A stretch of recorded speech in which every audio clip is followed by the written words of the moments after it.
Shalom ibu-ibu yang terkasih dalam Tuhan. Baik, hari ini tema yang sangat rahasia melakukan hal-hal yang besar. Waduh, dalam sekali ini kan gitu. Hal-hal yang besar. Lalu ketika saya renungkan dan saya doakan, kalau Yesus sudah pasti ya, karena Dia adalah Tuhan, Dia sanggup melakukan perkara yang besar. Lalu bagaimana dengan manusia biasa yang sering sekali menjadi pembelaan manusia? Aku kan manusia biasa, aku kan sudah tua, aku kan sudah tidak sanggup lagi, tidak kuat lagi, tidak mungkin lagi melakukan perkara besar. Ya udahlah, yang muda-muda itu aja lah aku, ya udahlah menunggu dipanggil. Nah, Alkitab mencatat Bapak Ibu, saudara-saudara, memang ada orang-orang yang dipanggil muda oleh Tuhan untuk melakukan perkara-perkara yang luar biasa. Contoh Yeremia, dia bilang, aku masih muda Tuhan, panggil aja yang lain. Ada Yeremia yang masih muda. Lalu ada juga yang muda setengah parubaya lah, misalnya seperti si Petrus parubaya,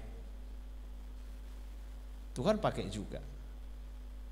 Tapi ada juga opung-opung. Abraham umur 75 tahun, yang harusnya dia menunggu meninggal, menunggu matinya, justru Tuhan panggil. Siapa lagi? Musa, umur 80 tahun Tuhan panggil menjadi hamba Tuhan.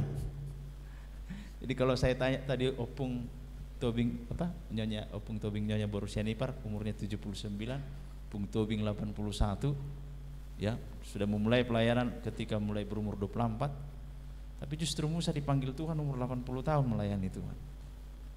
Jadi apa yang mau kita pelajari hari ini? Di dalam Tuhan tidak terbatas umur, mau muda, mau setengah tua, mau udah lansia. Kalau Tuhan sudah panggil, ini aku Tuhan, utuslah Dia, utuslah aku. Nah, banyak orang ketika dipanggil untuk melayani Tuhan, dipanggil untuk menyatakan kuasa Tuhan, alasannya banyak kali. Yang asam urat lah, yang kolesterol lah, mataku lah, yang segala macam lah, yang udah nggak bisa lagi aku membaca. Banyak sekali alasan. Sehingga apa? Sehingga dia tidak melihat kuasa Tuhan. Tahukah Bapak Ibu, semakin Anda mengalami kuasa Tuhan, Anda semakin muda, semakin bersemangat hidup ini. Karena ketika Tuhan menyatakan kuasanya, kita akan melihat hal-hal yang tidak masuk akal, akan terheran-heran kepada Tuhan. Tapi kalau hidup kita itu aja, pagi bangun, masak, menyekolahkan anak, terus apalagi sorenya ngurus suami, malam menggosok, balik lagi gitu-gitu aja, ya nggak ada semangat hidup ini. Baik, kita akan melihat ya dari kitab Yakobus 5 ayat 16 sampai 18. Ini ada hubungannya dengan 1 Raja-Raja pasal yang ke-18 ayat 20 sampai ayat 46. Ayat ini saya sangat sering bagikan kalau berbicara tentang kuasa Tuhan ya. Yakobus 5 ayat 16 sampai 18. Karena itu hendaklah kamu saling mengaku dosamu dan saling mendoakan supaya kamu sembuh. Doa orang yang benar bila dengan yakin didoakan sangat besar kuasanya. Kuasanya sangat besar. Lalu diberikan contoh siapa orang yang sangat besar kuasanya ini dengan doanya? Elia. Elia adalah manusia biasa. Di garis bawah itu Bapak Ibu-ibu ya. Elia adalah manusia biasa, sama seperti kita. Sama seperti kita, equal, sama seperti kita. Jadi nggak ada bedanya kita dengan Elia. Dan ia telah bersungguh-sungguh berdoa supaya hujan jangan turun, dan hujan pun tidak turun di bumi selama 3 tahun dan 6 bulan. Lalu ia berdoa pula, dan langit menurunkan hujan, dan bumi pun mengeluarkan buahnya.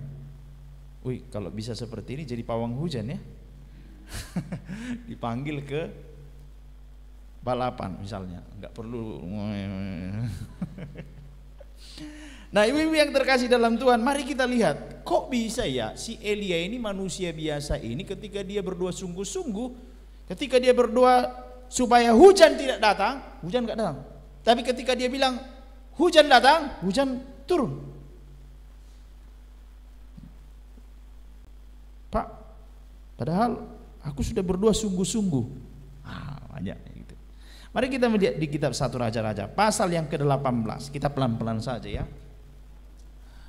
Oke, mari kita lihat apa rahasia Elia pada peristiwa dia menurunkan hujan itu. Yang pertama, Elia memiliki sahadat iman yang jelas. Satu ya.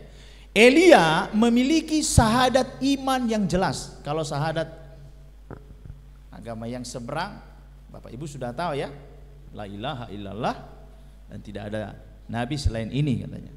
Jadi dua jelas mereka, tidak ada Tuhan selain Allah yang mereka sembah, dan tidak ada nabi selain yang mereka kagumi. Jadi dua sahadat mereka. Orang Kristen pun harus jelas sahadatnya. Apa sahadatnya? Perhatikan di ayat yang ke-20 itu, maaf ya.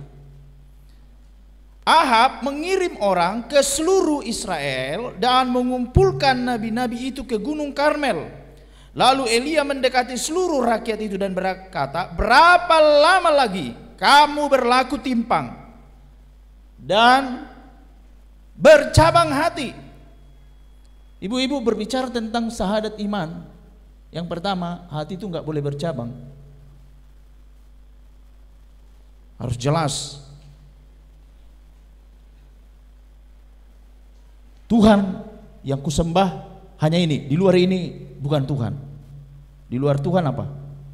Yang nomor taduki makan. Tapi banyak orang Kristen samanya semua Tuhan itu, jalannya aja yang sama. Kalau masih seperti ini imannya orang Kristen, nggak akan pernah bisa menyatakan kuasa Tuhan. Kalau dia masih berpikir Allah yang disembah di luar oleh Allah yang disembah orang Israel, yang kita sembah melalui Yesus Kristus, belum mantap itu di dalam mulutnya, di dalam hatinya, nggak bisa. Maka kalau sering dalam pelayanan ada orang yang dikak kuasa gelap, saya tanya, menurutmu masih ada Yesus, masih ada Tuhan di luar Yesus? Kalau enggak, silakan jangan di sini, di tim ini. Kalau masih goyang, belum jelas, jangan. Harus jelas.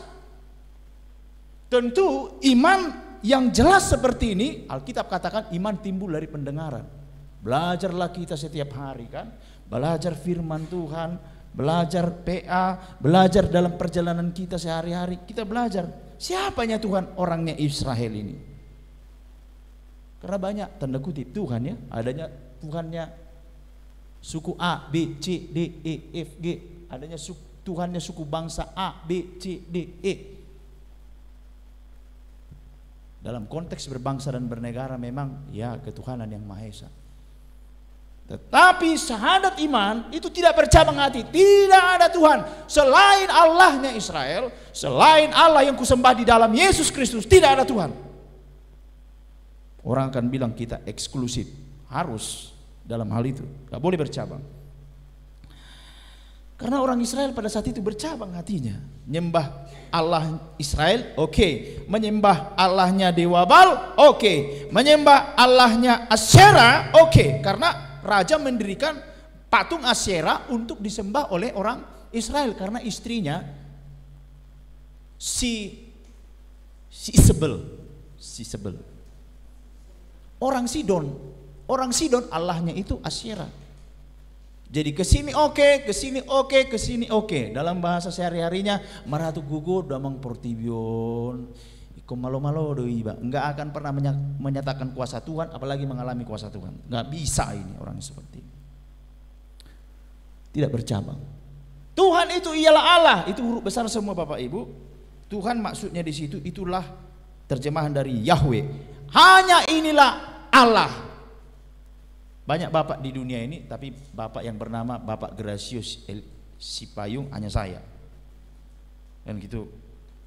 Gak ada yang lain bapaknya si Gracio ini. Jadi maksudnya itu bahwa Tuhan itulah Allah. Artinya apa? Bahwa Tuhan yang kita sembah, Tuhan Yahweh itulah Allah yang menciptakan langit dan bumi ini. Tidak ada Tuhan. Sampai kapan kau bercabang? Sampai kapan kau bercabang hati? Kau sembah Allah Israel, kau sembah Allah yang lain.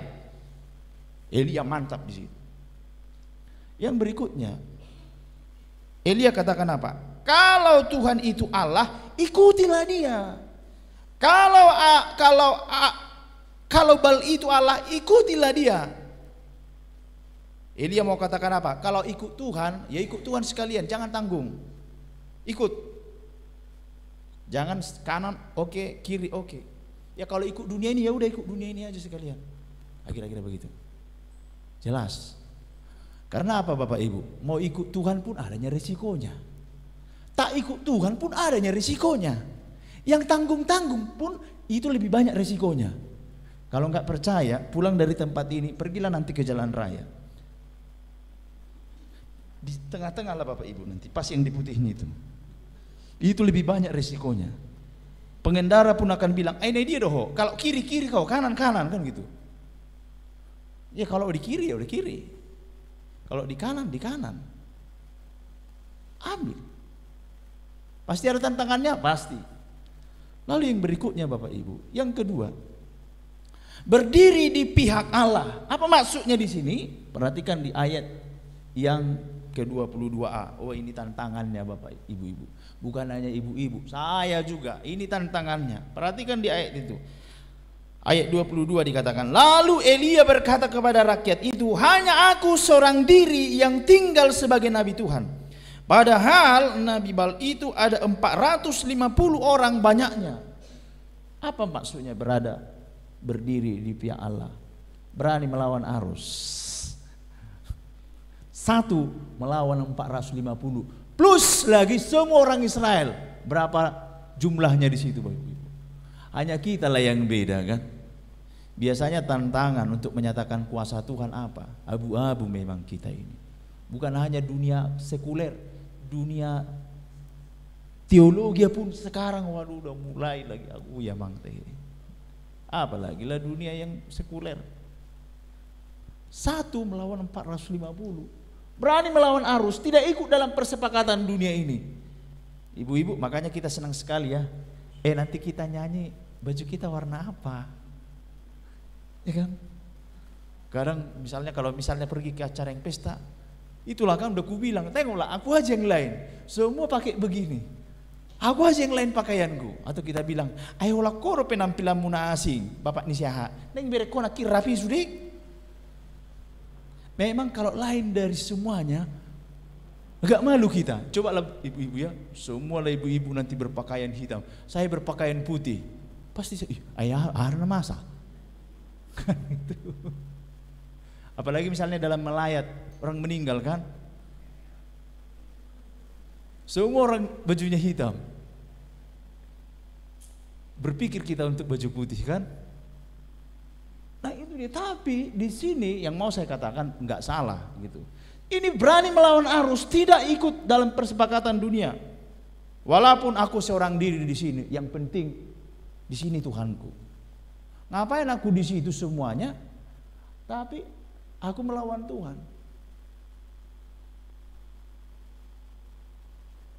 Maka ada ungkapan begini, sekalipun dunia melawan aku tidak takut asal aku bersama Tuhan.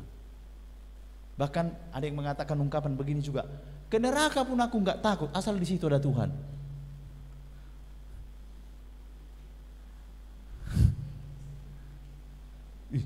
Ya kan? Elia, dia berani melawan arus. Dia memilih di mana dia seharusnya berdiri. Yang kedua, tidak malu karena Tuhan. Ayat 22b. Hanya aku seorang diri yang tinggal sebagai nabi Tuhan, padahal nabi-nabi Baal itu ada 450 orang banyaknya. Tidak malu karena Tuhan atau jadi tontonan umum. Ibu-ibu, pernah enggak satu peristiwa ibu masuk ke dalam, semua orang lihatin, pasti kita nggak salah. Apalagi misalnya terlambat ya kan, Semua orang udah ibadah, masuklah kita terlambat, bunyi pula suara sepatu, kotak, kotok, kata, kotok, kata. Semua orang lihat. Yang punya rasa malu pasti nunduk begini, nggak mau lagi aku terlambat. Tapi ada juga memang sengaja datang supaya ditengok baju yang cantik itu. Kotak, kotok, kata, ditengoklah dia pusat perhatian. Tapi ibu-ibu, ketika semua orang melihat kita, apalagi jadi tontonan, ini sangat-sangat membutuhkan mental yang kuat. Tapi Elia pada saat itu dia tidak malu, sekalipun dia jadi tontonan umum dari apa yang terjadi pada saat itu. Tidak malu. Tidak malunya karena apa? Karena Tuhan. Banyak orang malu bukan karena Tuhan. Banyak orang dia itu tidak tahu malu bukan karena Tuhan ya. Bukan. Contoh, udah tahu itu suami orang, nggak tahu malu, marah alet, nasumilah kan gitu. Tapi banyak orang malu bawa Alkitab ke gereja kan? Hidup konon liba peditahu katanya.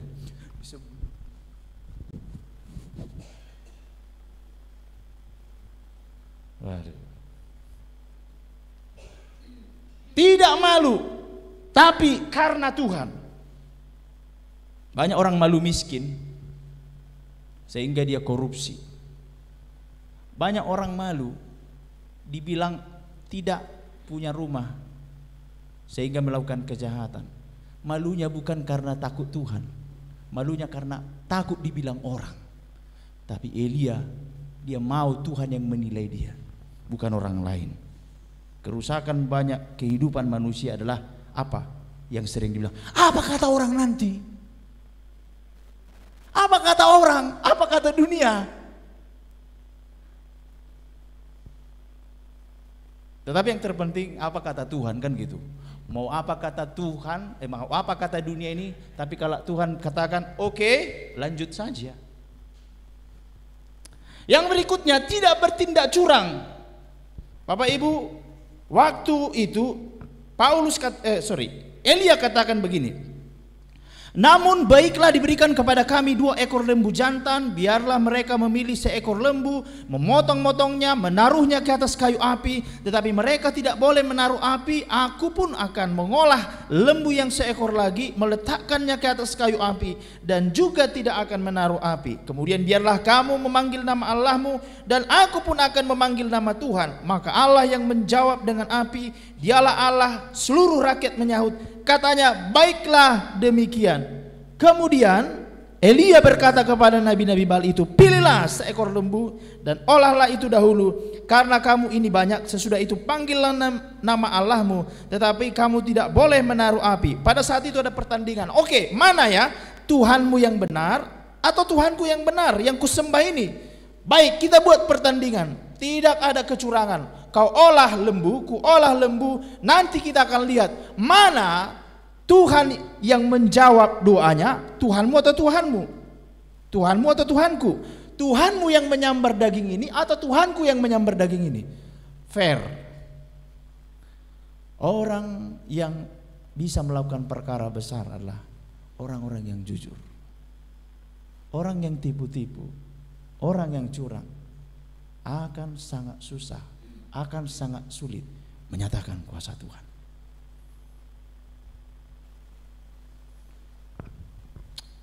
Oke. Orang yang bertindak curang sebenarnya dia mengandalkan diri sendiri. Kalau enggak ku bikin kayak gini, enggak akan begini hasilnya. Harus begini. Di mana banyak sering sekali terjadi kecurangan. Alkitab katakan yang sering ditegur itu neraca palsu, pedagang. Semoga kita menjadi pedagang yang jujur ya. Kalau memang 5.000-nya modal kita, jangan kita bilang 10.000-nya modal ku eda, aduh eda, bilang aja 5.000. Jujur, aku pun eda, enggak mungkin lah eda, ku beli 5.000, ku jual 5.000, harus ada lah untungku. Jujur aja. Enggak usah dibilang modalkunya 5.000 eda, katanya padahal 1.000-nya modalnya. Jujur aja. Elia, oke, fair ya. Kau 1 lembu, aku 1 lembu. Oke, kita lihat. Ayo kita bertanding. Lalu yang berikutnya, tidak takut kepada suara kepalsuan. Ayat 24, ayat yang 26 itu ya. Mereka mengambil lembu yang diberikan kepada mereka, mengolahnya dan memanggil nama Baal dari pagi sampai tengah hari. Katanya, ya Baal, jawablah kami. Tidak ada suara, tidak ada yang menjawab. Sementara itu mereka berjingkat-jingkat di sekeliling mezbah yang dibuat mereka itu. Pada waktu tengah hari Elia mulai mengejek mereka, katanya, panggillah lebih keras. Bukankah dia Allah? Mungkin ia akan merenung, mungkin ada urusannya, mungkin ia bepergian, barangkali ia tidur dan belum terjaga. Maka mereka memanggil lebih keras serta menoreh dirinya dengan pedang dan tombak seperti kebiasaan mereka, sehingga darah mereka bercucuran dari tubuh mereka. Sesudah lewat tengah hari mereka kerasukan sampai waktu mempersembahkan korban petang, tetapi tidak ada suara, tidak ada yang menjawab, tidak ada tanda perhatian, tidak takut kepada suara kepalsuan. Bapak Ibu, yang sering membuat kita tidak mengalami kuasa Tuhan, tidak menyatakan kuasa Tuhan, karena adanya suara-suara kepalsuan dari dunia ini. Kalau kau jujur, potong leherku, bisa kau sekolahkan anakku ini. Aku aja, kau berapa gajimu? 5 juta sebulan. Aku aja yang gajiku 10 juta. Sampai SMA aja anakku ini gak bisa ku sekolahkan. Kau gajimu berapa? 2 juta. Potong leherku kalau bisa tambah anakmu. Sudah. Beberapa waktu yang lalu saya beli ada anggur dari seseorang. Lalu saya tanya kepada dia, kok bisa lah Boto sampai menanam anggur, katanya. Dulu ku tanam anggur di sini Boto. Lalu ada yang mengejek aku, dibilanglah begini, potonglah telingaku ini kalau bisa berbuah ini, katanya. Terakhir dia berdoa sama Tuhan. Selama 2 tahun, setelah 2 tahun dia akhirnya jual bibit anggur. Dia serahkan itu sama Tuhan. Suaminya adalah seorang aparat. Tapi waktu saya lihat, akhirnya kami cerita-cerita lama. Hujan saya rasa dipakai Tuhan juga untuk kami saling menguatkan. Kalau kawan-kawannya di bawah pangkatnya, itu mobilnya sudah Innova yang terbaru Boto, katanya. Waktu itu kami ada pernah satu pertemuan seluruh personil, dibelokkan suamiku inilah ke satu tempat. Padahal seharusnya kami ngumpul di situ, katanya. Ketawalah aku. Saya bilang sama suamiku, yang malunya kau karena mobilmu seperti ini, katanya. Mobil Panther Najolo yang harus diputar kayak gini. Padahal yang punya mobil Innova itu adalah masih di bawahnya pangkatnya. Sampai-sampai suaminya bilang sama istrinya, karena terus sekolah pendeta aja lah kau, katanya. Lalak diceramahi. Pak, ingat ya, jangan kau bawa uang yang tak betul ke rumah ini. Walaupun sedikit tapi jadi, katanya. Saya bilang sama Inang ini, yang pernah ya Inang masuk KMK, saya bilang. Enggak, katanya. Ada suara-suara kepalsuan di dunia ini yang membuat kita ketakutan. Apa yang terjadi kepada Goliat dan juga Daud dan juga orang Israel? Goliat begitu besar sekali, suaranya besar, wow, gitu ya. Ya begitulah pekerjaan iblis, singa ompong, suaranya aja yang gigitnya udah ompong dibuat Tuhan Yesus.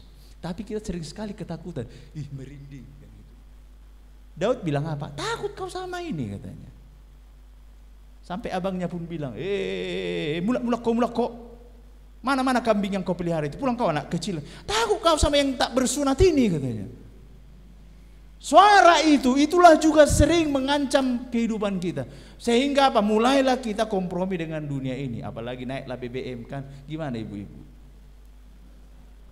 BBM naik, gaji nggak naik.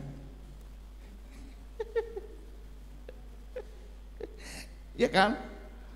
Hah? Semua naik. Imannya juga naik lah.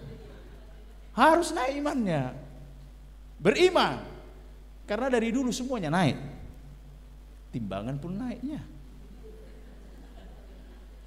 Ya kan? Apalagi naik, darah tinggi pun naik, kolesterol naik, semua naik. Jadi tempatkan itu semua kepada Tuhan.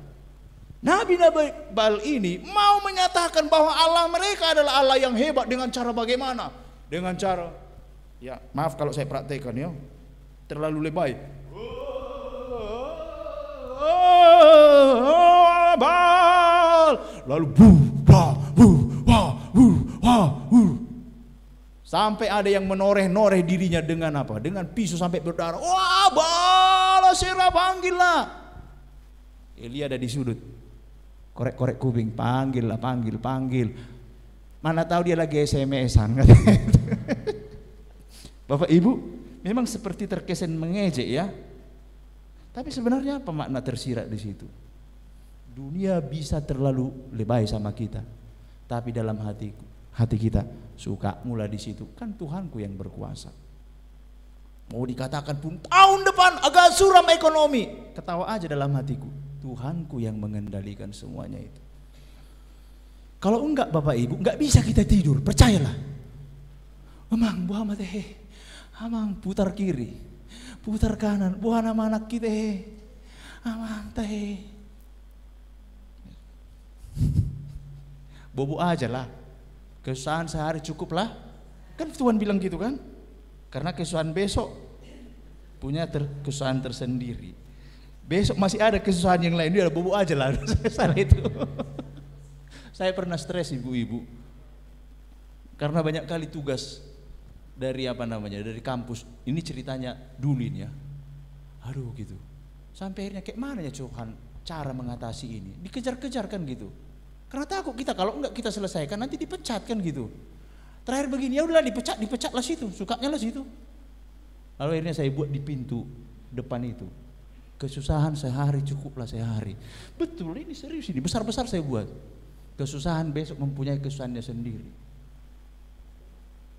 Di ruang makan saya buat hal yang berhubungan dengan itu. Kan gitu. Janganlah kamu khawatir kamu makan, apa yang kamu minum. Ya udah di situ. Maka coba dipraktekkan nanti ya. Di tempat cuci piring. Apapun yang kamu perbuatlah untuk Tuhan. Bukan untuk apa itu? Karena ada itu, piring itu bisa. Tengoklah banyak kali kami piring gini masih corok. Amang teh, dang dope di sana, Mang. Di kamar apa yang perlu? Apalagi di tempat pura-pura itu. Tolonglah buat nanti di situ tuliskan dulu firman Tuhan. Ketika kamu lihat ibu-ibu dia dompetmu kurang apalah? Ya Tuhan. Tulislah di situ banyak-banyak. Kalau perlu banyak firman Tuhan. Janganlah kamu khawatir. Lihat kan, janganlah kamu khawatir akan apapun yang kau makan. Baru begitu. Ya semua orang yang menantikan engkau takkan mendapat malu. Yang mendapat malu ialah. Lalu buat lagi kisah 5 roti 2 ikan. Gitu ya. Jangan takut kalau ada suara ini. Karena Bapak Ibu gini ya. Ibu-ibu di sini kita tidak melihat secara jasmani makhluk yang lain. Tapi tahukah ibu-ibu di ruangan ini ada malaikat Tuhan. Tapi bukan hanya malaikat Tuhan, simbolis perong di sana. Loh, kan ini tempat persekutuan Pak. Enggak jaminan. Kawan-kawan bilang, usir kalian dulu setan di lantai 2 itu. Banyak kali roh jahat tidur enggak tenang katanya.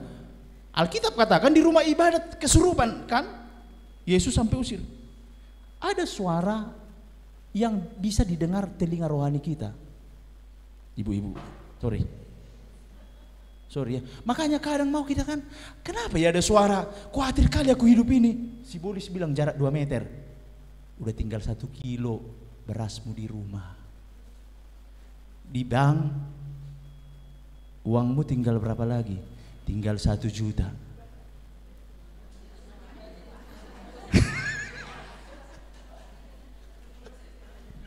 Iya kan? Karena setan itu diteliti semua kita. Ada lagi anakmu, bandalkan anakmu di situ kan. Jadi setan itu kasih informasi sama kita ini. Ada suara ibu-ibu, ada namanya suara yang tidak bisa didengar oleh telinga jasmani kita. Di bawah ultrasonik ya, berapa hertz itu ya. Nah itu. Ada itu. Telinga rohani kita bisa dengar suara setan itu. Makanya banyak kali lah masalah di sini. Udah udah disuruh pun, mari merenungkan kebaikan Tuhan. Kita ingatlah masalah suami kita. Tahu ibu-ibu, disuruh merenungkan kebaikan Tuhan, jangan renungkan kejahatan suamimu. Jangan dibalik-balik. Karena setan itu gitu, diganggu terus kita.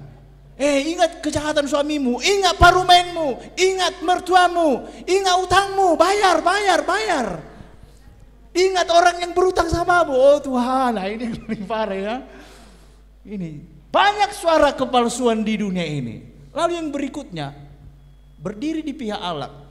Ayat 30 sampai 31 dikatakan, kata Elia kepada seluruh rakyat itu, datanglah dekat kepadaku. Maka mendekatlah seluruh rakyat itu kepadanya. Lalu ia memperbaiki mezbah Tuhan yang telah diruntuhkan. Artinya orang Israel ini sudah meninggalkan Tuhan, sudah meruntuhkan apa yang menjadi tempat untuk mempersembahkan kepada Tuhan dan diganti dengan cara yang lain. Elia dia perbaiki kembali. Ibu-ibu berdiri di pihak Allah maksudnya apa? Memulihkan kebenaran yang ditinggalkan. Mari kita mulai dari keluarga kita. Apa kebenaran yang sudah ditinggalkan oleh keluarga kita yang tidak sesuai dengan Alkitab? Maka Tuhan akan memampukan kita. Kenapa? Enggak punya kekuatan kita sebagai seorang istri. Tentu kita akan berhadapan dengan suami kita. Kan gitu. Apalagi berhadapan dengan anak-anak kita yang lebih pintar, yang lebih pengalaman dari kita. Seringkali kita ciut nyali kan, aku kan udah orang tua. Mereka kan udah sarjana, tamat dari luar negeri lagi. Ibu-ibu, kita tamatan dari sorga kalau mau dipakai Tuhan. Ya, sampai kapanpun. Karena apa? Ada kuasa wibawa diberikan Tuhan kepada kita dan itu dimungkinkan. Karena Alkitab katakan kita menjadi anak-anak Allah loh Bapak Ibu. Mau sehebat apapun anak kita, mau sehebat apapun suami kita, mau sehebat apapun cucu kita gelarnya, kalau kita dekat dengan Tuhan, wibawa Tuhan itu, pencerahan Tuhan itu, kuasa Tuhan itu bisa bikin mereka gemetaran. Kadang kita, saya mau, memang senajolo memang kan begitu kadang kita kan mengasihani diri sendiri, tambah SD do memang mau. Memang dang sanggup amak katai di jauhan, nggak sanggup aku ngomong. Tahunya aku pintar, buang itu Bapak Ibu. Bicara kuasa. Ketika engkau, aku ingin anak-anakku ini udah salahin dari jalan Tuhan. Tuhan wado caranya. Tuhan akan bilang, tunggu, saya akan menolongmu. Ini suamiku ini Tuhan nggak benar lagi prinsipnya. Anakku ini nggak benar lagi prinsipnya. Tapi tidak dengan kekerasan ya. Kuasa itu olah tidang pemana sonon. Hanya berdiri saja, itu semua bisa. Ingat polisi, hanya jalan aja dia, itu di simpang lampu merah itu. Kalau nggak ada polisi, suka-suka, ada yang dari sini, ada yang dari sini, ada yang dari sini. Kadang pun dalam lampu hijau, kita tengok kanan kiri. Tapi kalau udah berdiri polisi di situ, baik-baik kali semua. Bisa membedakan mana hijau, merah, kuning. Hanya berdiri aja dia di situ. Tapi kalau nggak ada di situ, lomo-lomo nah. Kenapa? Karena ada kuasa pada. Wah kita lebih berkuasa dari polisi Bapak Ibu. Bukan polisi toba ya. Suami bintang 3, istri katanya bintang 4. Bukan itu. Bukan itu. Yang ketiga, bertindak atas perintah Tuhan. Ayat 36 dikatakan, kemudian pada waktu mempersembahkan korban petang, tampillah Nabi Elia dan berkata, ya Tuhan Allah Abraham, Ishak dan Israel. Jadi lihat, Elia mengenal betul siapa Tuhan yang benar. Allah Abraham, Allah Ishak dan Allah Yakub atau Allah Israel. Pada hari ini biarlah diketahui orang. Ini dia. Biarlah diketahui orang bahwa engkau Allah di tengah-tengah Israel dan bahwa aku ini hambamu dan bahwa atas firman-Mu lah aku melakukan segala perkara ini. Perhatikan ibu-ibu, tampillah Nabi Elia, tampillah. Selama ini dia diam. Sekarang saatnya tampil. Kenapa? Tuhan yang suruh. Sekarang kau ngomong. Ada saatnya ibu-ibu kita berdiam diri. Kita berdoa sama Tuhan. Tapi ada saatnya Tuhan suruh, saatnya kau bicara. Tapi jangan begini, selama ini sudah kutahan-tahankan. Sekarang aku ngomong ya, jangan ada yang menjawab. Ini namanya apa? Apa namanya ini? Meledak. Tapi Elia enggak. Tuhan suruh, sekarangnya kau ngomong. Sudah 3 tahun Elia enggak ngomong. Tuhan suruh dia diam. Pergi dulu kau ke janda Sarfat. Biar dulu di situ. Tapi setelah 3 tahun, sekarang waktunya kau ngomong, kata Tuhan. Bertindak atas perintah Tuhan. Apa maksudnya? Bertindak pada saat yang tepat, bertindak atas perintah Tuhan. Seperti seorang jenderal yang memerintahkan kolonel, bawa pasukanmu, katanya. Ibu-ibu, makanya kita perlu belajar, terus belajar mendengar mendengar suara Tuhan. Jadi bukan hanya kelompok karismatik daya istilah mendengar suara Tuhan ini ya. Ada Alkitab memang, betul Alkitab. Maka untuk mendengar suara Tuhan kita butuh tempat yang hening, suasana hati yang hening. Maka kitab Petrus katakan apa? Tenangkan dulu dirimu supaya kamu dapat berdoa. Jangan hiruk pikuk. Kuasailah dirimu dan jadilah tenang supaya kamu dapat berdoa. Kadang kita kan susah berdoa, kenapa? Pas berdoa, masakanku. Jadi atur dulu ibu-ibu. Aku hari ini berdoa dulu, aku di EPDP ya. Siapkan semua, aku mau ngomong-ngomong dulu sama Tuhan. Ada di sini ruanganmu, ya bisa kan? Ada lagi AC-nya. Mungkin kalau di rumah terganggu, matikan handphone, datang di sini, dengar-dengar suara Tuhan, nyanyi di sini, berdoa di sini. Tuhan, tunjukkan aku apa yang harus kulakukan. Nanti Tuhan bisa ngomong melalui ini. Tenangkan hatimu. Ada yang sakit hati, lepaskan pengampunan. Karena tadi kitab Yakobus bilang apa? Hendaklah kamu saling mengaku dosamu dulu dan saling mendoakan. Mengaku dulu dosa, mendoakan. Supaya apa? Tuhan, apa yang sebenarnya yang terjadi dalam hidup kami ini Tuhan? Supaya jelas. Itulah yang disebut istilah retreat, ibu-ibu. Kadang kita perlu retreat pribadi. Di sini memungkinkan. Di sini ada Sola Gracia itu, Sola Gracia yang di Pancur Batu kan ada itu. Pergi ke sana. Merenung sebentar. Ada Bahtera Nuh. Disiapkan itu untuk orang-orang yang mau meneduhkan hatinya, menenangkan jiwanya untuk fokus dulu berdoa sama Tuhan. Ya. Kalau si Elia di mana? Dia di Gunung Karmel. Di situ dia sama Tuhan ngomong-ngomong sendirian sama Tuhan. Kadang Bapak Ibu, ketika kita sendirian bersama Tuhan, disitulah kita mendapatkan jawaban daripada kita ngumpul bareng-bareng dengan kawan-kawan. Cerita-cerita, apanya masalahmu Ida? Beginilah masalahku Ida. Berat kali Ida. Kau gitu masalahmu. Aku lebih berat Ida. Ini blablabla. Datang lagi yang lain. Belum seberapa masalahmu itu Ida. Begini Ida. Ida aku dulu begitu. Pulang kita nggak ada dapat solusi. Elia di Gunung Karmel. Mana Gunung Karmelmu ibu-ibu? Cari Gunung Karmel ya.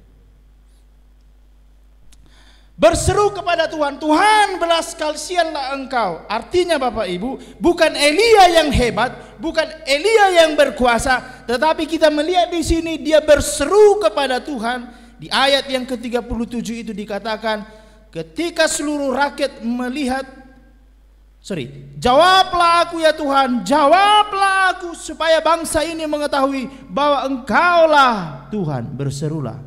Maka di dalam kitab yang lain dikatakan apa? Berserulah kepadaku, maka aku akan mengatakan perkara-perkara yang tak pernah kau pikirkan. Kalau berseru di kamar ibu-ibu, kunci kamar ya. Kenapa Alkitab katakan kau masuk kamar, kuncilah kamarmu. Nanti pas tidak terkunci kamar, Tuhan, datang nanti suami kita, Nabi hado, nuriti do. Itu dikunci. Tapi kan kadang nggak puas di kamar ya, menjerit kan. Berseru, Tuhan jawablah doaku. Yang keempat, membawa orang mengenal Allah yang benar. Apa maksudnya ini Bapak Ibu? Lihat tujuan dari Elia ketika dia menyatakan kuasa itu, supaya orang Israel itu mengenal Allah yang benar. Ayat 39. Ketika seluruh rakyat melihat kejadian itu, sujudlah mereka. Tadinya mereka tidak sujud, sekarang mereka sujud kepada Tuhan serta berkata, Tuhan, dialah Allah Tuhan kita, dialah Allah Tuhan, yaitu Yahweh, dialah Allah kita. Selama ini mereka menyembah Baal, mereka menyembah Asyera karena tekanan, oleh karena lingkungan, oleh karena kawan-kawannya. Sekarang mereka melihat sendiri melalui kuasa Elia itu bahwa Tuhan, yaitu Yahweh, dialah Allah yang benar. Tujuan ibu-ibu menyatakan kuasa Tuhan adalah supaya orang melihat, betullah Yesus itulah Allah, Yesus itulah kehidupan yang benar. Itu sebabnya ibu-ibu, mengapa kadang kita diizinkan melawan arus dunia ini, harus menderita. Karena ada keluarga-keluarga yang baru 20 tahun lagi mereka akan masuk ke dalam kehidupan pernikahan. Dunia ini kan sudah dirancang, sudah terkontaminasi. Hepeng do mengatur portion. Kalau enggak jujur, enggak bisa anak-anak sekolah. Kalau tangan lurus nggak bisa makan, betul ya? Kalau jujur kawan itu. Sekarang dunia begini. Lalu ada ini generasi-generasi baru, mereka akan memulai kehidupan mereka. Lalu mereka melihat, itu sebabnya butuh anak-anak Tuhan yang tampil. Kau jangan takut ya, menikah walaupun gak ada modalmu. Ini contohnya, ini contoh gitu ya. Kau jangan takut, anakmu 5-10, ini contohnya, gajiku segininya, tapi tambah anakku, tambah penghasilanku, kan gitu. Ini contohnya, ini dakolak kata. Mereka melihat sendiri ada satu sosok yang hidup. Ya, saya sangat ingat sekali itu waktu Pak Tobing di sini kesaksian. Saya ingat sekali tuh, dia bilang waktu itu, ya namanya pelayanan, melayani kan. Melayani Tuhan, meninggalkan pekerjaan. Lalu waktu itu beliau kasih kesaksian, waktu itu kami butuh beras, lalu berdoa kan gitu. Lalu ketika kami buka pintu ada beras gitu di depan pintu itu. Dalam hatiku, betulnya itu masuk sih, masa ada yang tinggalkan beras. Lalu kemudian ketika beliau ceritakan, Kak Joyce waktu mau operasi di Singapura, ada yang lemparkan uang dari bawah untuk obatnya, pengobatannya, lalu dilihat dalam amplop sesuai dengan jumlah yang dibutuhkannya untuk operasi dari Kak Joyce waktu itu. Dalam hatiku, betulnya itu. Artinya yang mau saya katakan, ada contoh yang sudah mengalami. Aku pun maulah kan gitu. Makanya saya berani. Betul nggak itu ya? Dan ternyata betul Bapak Ibu.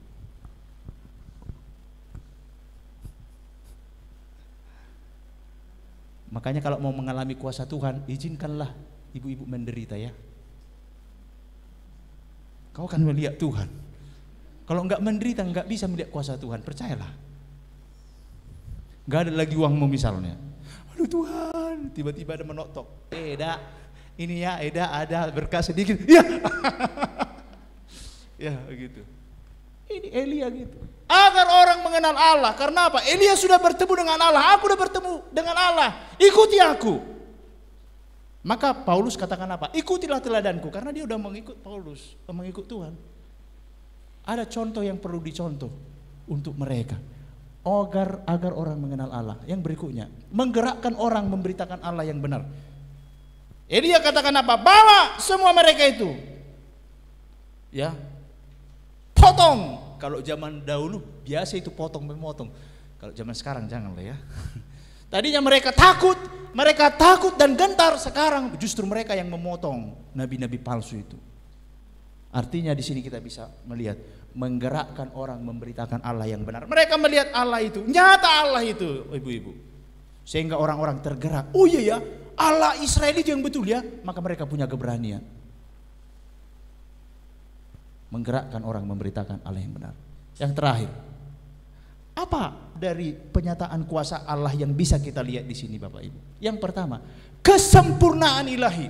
Ketika Allah menyatakan kuasanya, di situ ada kesempurnaan ilahi. Ayat 38 dikatakan di situ, Lalu turunlah api Tuhan menyambar habis korban bakaran, kayu api, batu dan tanah, bahkan air dalam parit itu habis dijilatnya. Ketika kuasa Tuhan dinyatakan sempurna, semua bisa diselesaikannya. Pertanyaannya, kenapa Amang ini karena nggak jujur.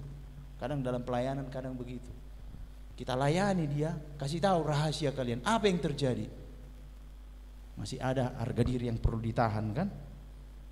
Makanya kadang pelayanan itu agak lama. Jadi pelayanan itu pun agak panjang juga lah. Sempurna dia, dilalapnya habis. Kuasa Tuhan itu seperti api. Yang berikutnya, perubahan hati, ayat 39. Ketika seluruh rakyat melihat kejadian itu, sujudlah mereka serta berkata, Tuhan, dialah Allah, Tuhan, dialah Allah. Dia bisa mengubah hati dalam sekejap. Luar biasa ya. Kita mungkin berdoa kepada Tuhan, Tuhan, tolonglah Tuhan, bertahun-tahun aku bergumul Tuhan. Tapi ketika kuasa Tuhan dinyatakan dalam sekejap, berubah hati mereka. Yang tadinya ke sana berubah 180 derajat. Itu kalau sudah Tuhan menyatakan kuasanya. Yang ketiga, 45, berkat jasmani pun turun. Hujan yang 3 tahun tidak muncul. Di ayat 45 Bapak Ibu. Maka dalam sekejap mata langit menjadi kelam oleh awan badai, lalu turunlah hujan yang lebat, padahal sebelumnya hanya sebesar telapak tangan. Tapi kalau Tuhan sudah menyatakan kuasanya, berkat itu berkelimpahan.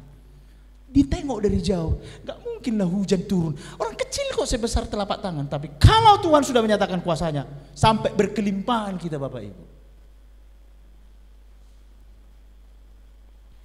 Yang terakhir, ayat 46. Tetapi kuasa Tuhan berlaku.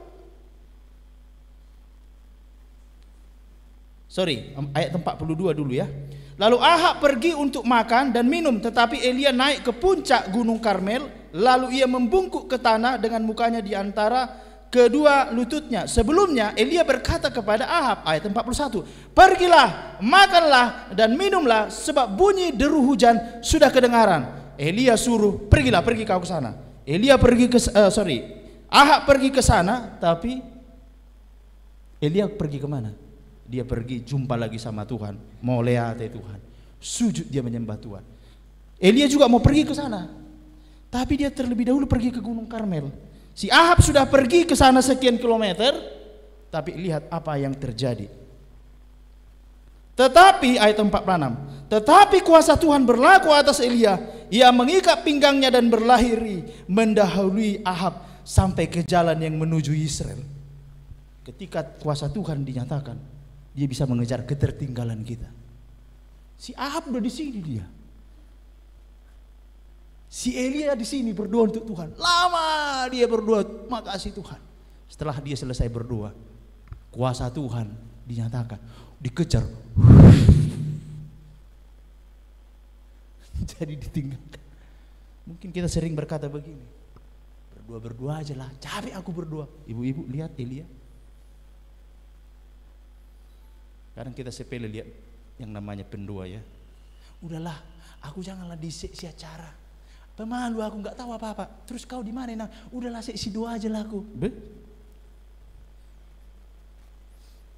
Pendoa itu menghubungkan Tuhan dengan orang yang didoakan. Mengejar ketertinggalan. Apapun ketertinggalan kita, mungkin kita berkata begini, udah jauh aku tinggal lama, anak-anakku udah begini, gimana, nggak mungkin lagi nih. Ketika kuasa Tuhan dinyatakan, dia bisa mengejar ketertinggalan. Alkitab katakan, yang terdahulu bisa terbelakang, yang terbelakang bisa terdahulu. Jadi ibu, di dalam Tuhan ada pengharapan. Jangan pernah mengatakan, udahlah memang udah beginilah nasibnya ini. Tuhan bisa Pak, nyatakan kuasa.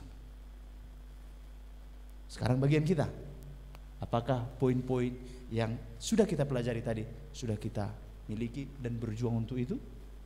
Maka yang 4 ini siap menanti ibu-ibu dan terjadi dalam kehidupanmu. Amin. Tuhan berkati, kita berdoa. Bapa di sorga, kami